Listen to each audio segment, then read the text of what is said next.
Hello everyone and welcome back to another new album video. We're now on week 41 and this week we're taking a look at Running on Empty by Jackson Browne. First released December 6th, 1977. Some notable tracks off this album include Running on Empty, Nothing But Time, The Loadout, and You Love the Thunder. I have some notes here about it. We're going to get through those notes, discuss the track list, and all that kind of stuff. So let me just get this notes open here. There we go. So Jackson Browne, Running on Empty, like we said, December 6, 1977. This is Jackson Browne's fifth studio album. And the reason I ended up choosing this album is I was out to lunch one day, just at a restaurant.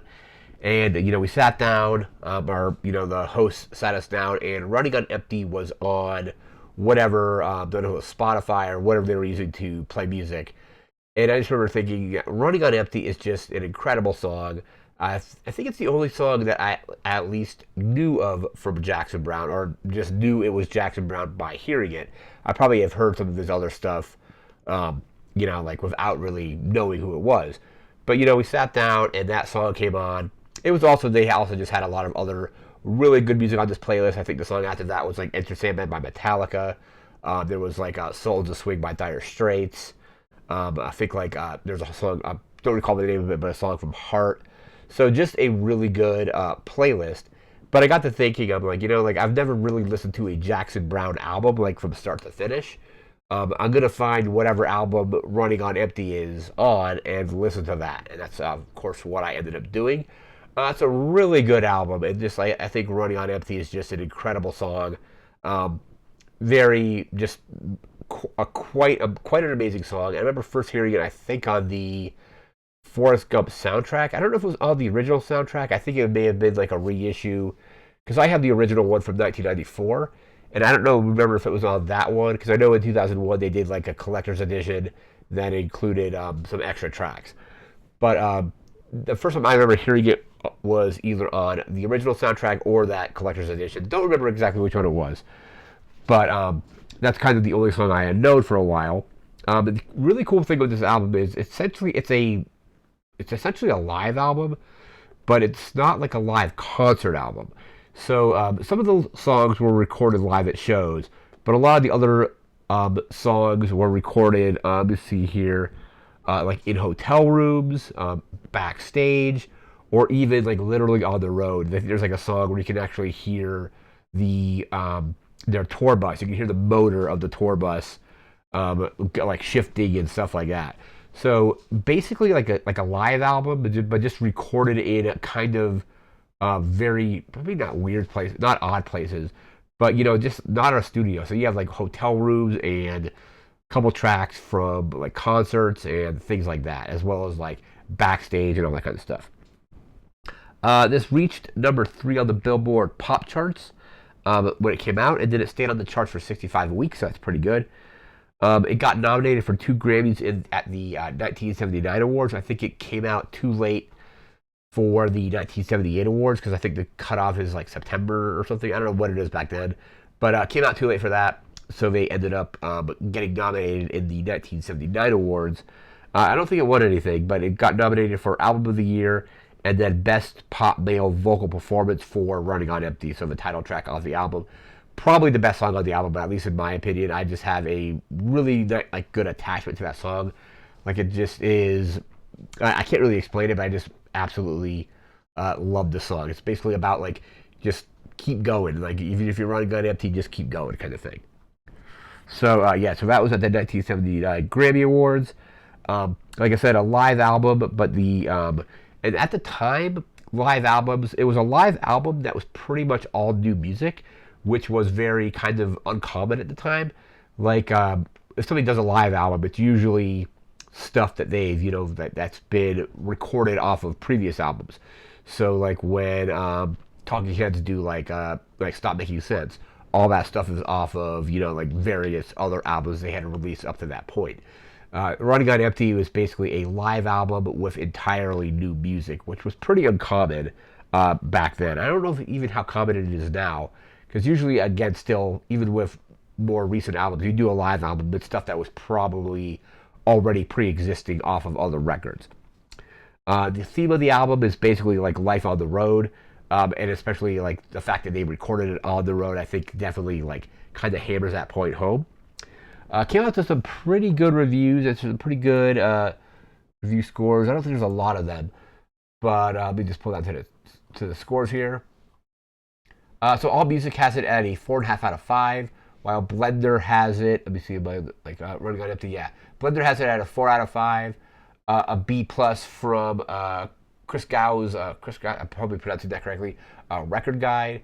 Encyclopedia of Popular Music is the only one that kind of gives it a low score out of a 3 out of 5. But there's just like the All Music review. A quote from that is. Quote, Browne's least ambitious but perhaps most accessible album ironically became his biggest seller, but it is not characteristic of his other work. For many, it will be the only Browne album they will want to own, just as others always will regard it disdainfully as Jackson Browne light. So like a lot of people, some people didn't like it. They thought it was light, but it's basically I think like that's the only album I've listened to from him.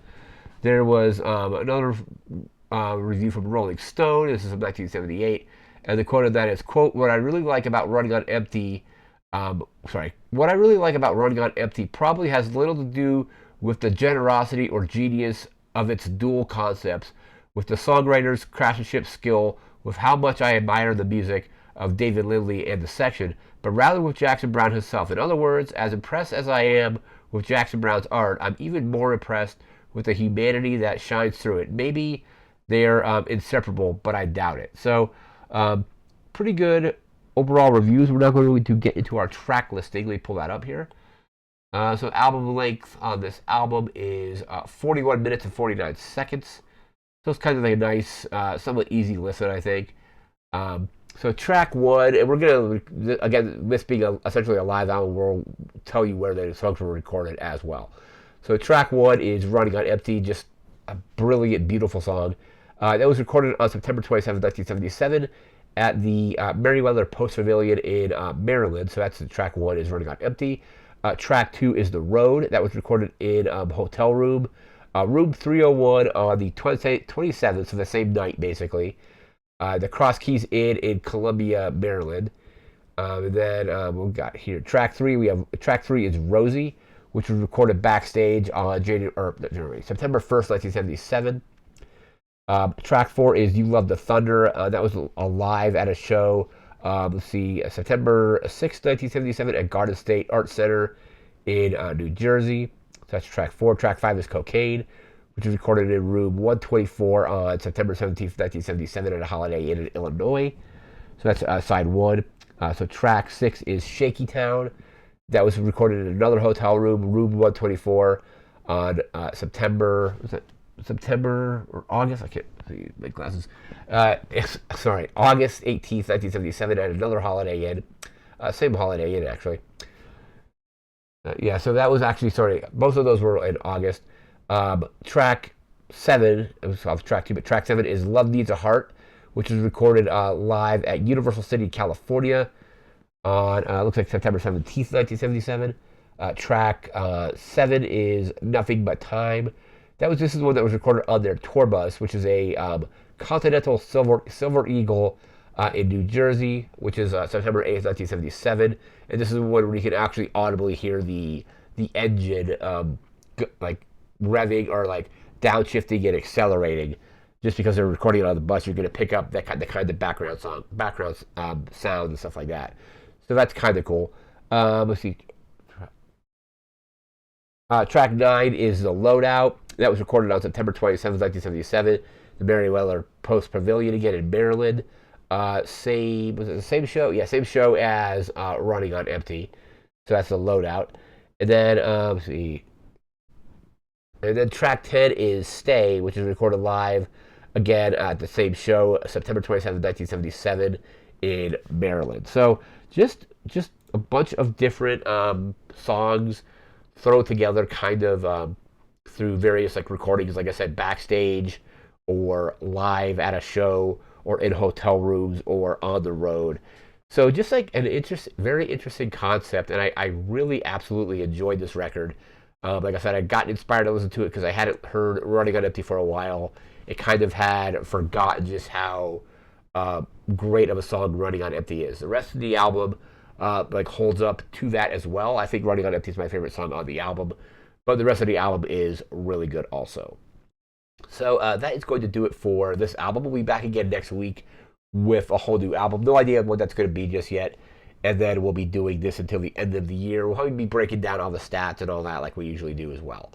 But that's going to do it for this video. So remember to like, comment, share, subscribe. We'll see you again next time. Thanks again for watching. Take care and have a good one. See ya.